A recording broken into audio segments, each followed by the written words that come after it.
businesswoman. I'm a businesswoman.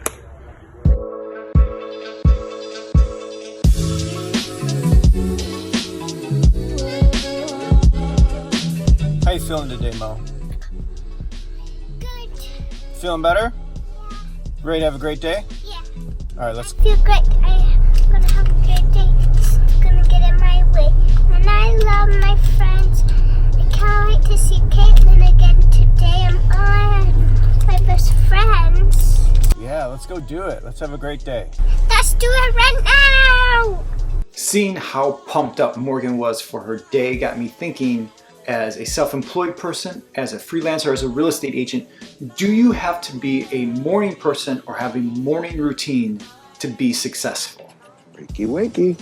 If you start looking online at morning routines, successful millionaires, billionaires, and all their morning routines, you'd start to think that you absolutely need to have that morning routine and be an early riser to be successful, right? I'm sensing a pattern here. I think for a self-employed person, a real estate agent, you do not need to be an early riser in order to find success. What did you say? Just because you're making the day longer doesn't mean you're going to be more successful. Well, my grandpa always taught me to bowl 15 frames. I guess maybe short term, you could find some quick short-term success, but in the long run, you're just going to end up burning yourself out if all you're doing is making the day longer. So here's 3 thoughts that I have about morning routines and waking up earlier to find more success. Number 1, the idea is not to make the day longer, but to give yourself more space. Not more time, more space. The world is chaos right now. It's just constant.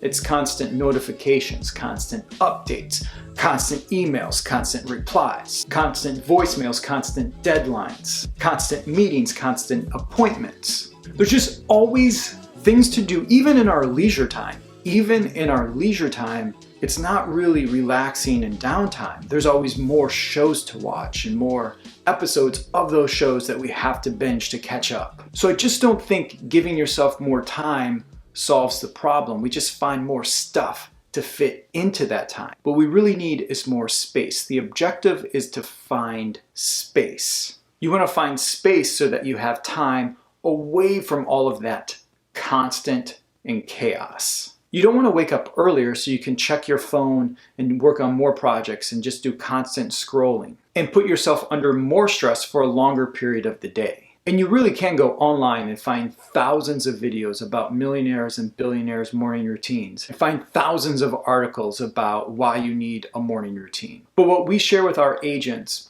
through our Client Path program is the objective. The main objective is to find space.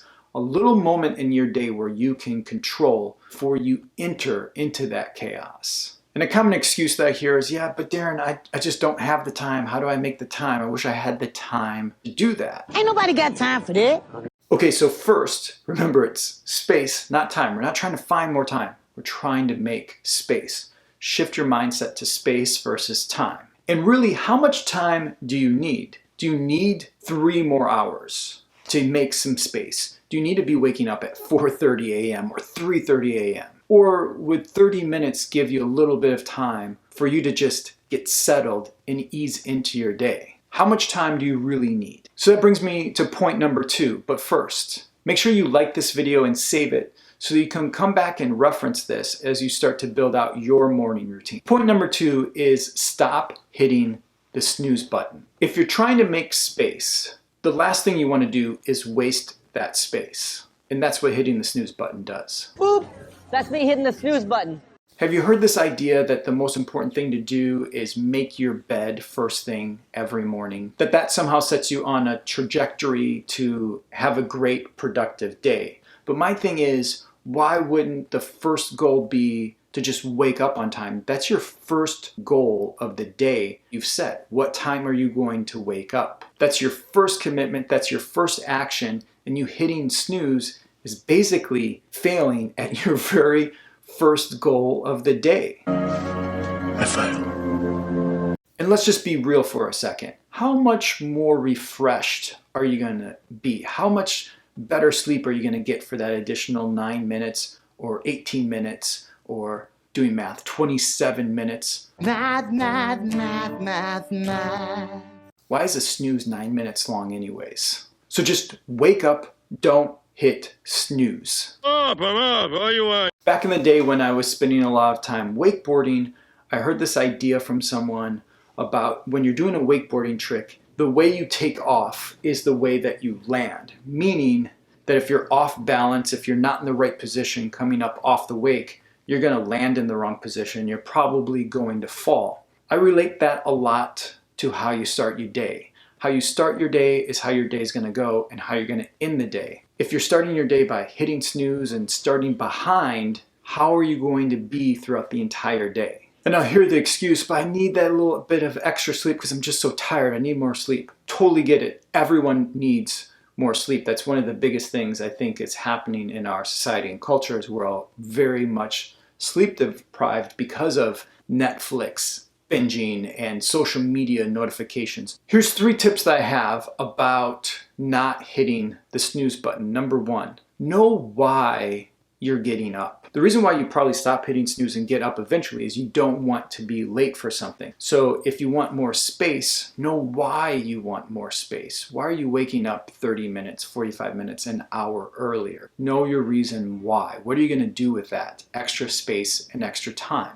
Number 2, start to understand sleep cycles. I actually use an app called Sleep Cycle, and it helps me wake up in a window of time instead of a specific time. This idea of waking up in a window of time means that I'm not waking up while I'm in a deeper sleep and then I feel groggy, I feel tired even though I've gotten 7, 8, 9 hours of sleep. It's because I woke up at the wrong time. So you could use an app like Sleep Cycle, or there's even a ring called Aura Ring. It helps you start to understand your sleep cycles. Number 3. Don't keep your phone or your alarm by your bed. If you actually have to get up and get out of bed to turn off your alarm, guess what? Not only are you half the way there to getting up, you're literally all the way there. You are up.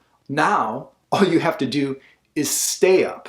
That shouldn't be that hard. Just stay up. So just keep this in mind. You don't really want to start the day, very first part of your day, by failing at your very first goal, do you? I have a short guide on the 12 beliefs of a productivity getter. If you want to go check that out, you can go to darrenpersinger.com/12 beliefs, the number 12 beliefs, or leave me a comment with 12 beliefs and I'll message you the link to that guide. And the last thing I want to leave you with is just remember that it's more about making space, keeping your word, than it is about time at all. As a self-employed person, as a real estate agent, you are in control of your schedule. You're in control of your outcomes. You can control the results that you get. You also control your time and your schedule for the most part. So if you don't need to wake up at a certain time, if you don't need to, then don't. If you don't need to wake up at 4:30, if there's no reason why would you wake up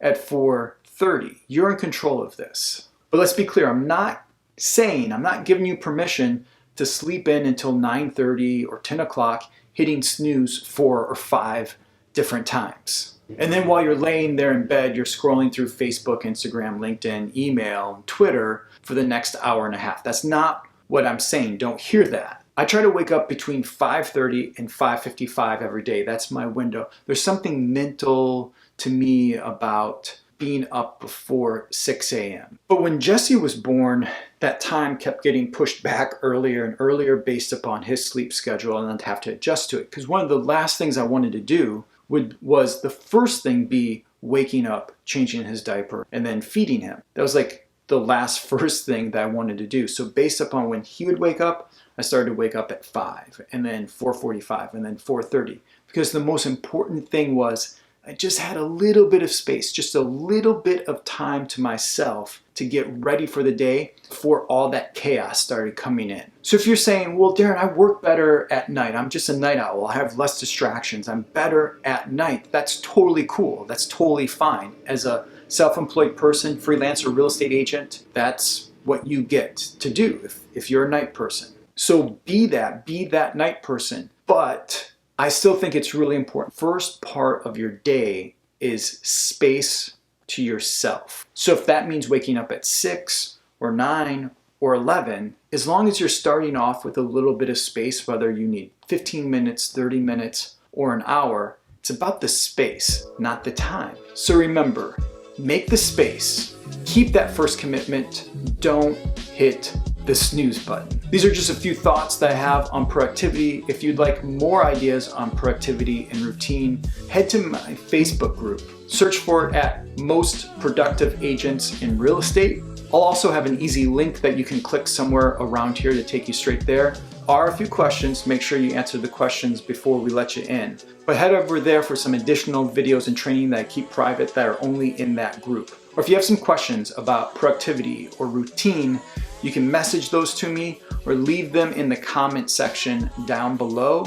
And once I can make a little bit of space and a little bit of time, I'll answer those for you.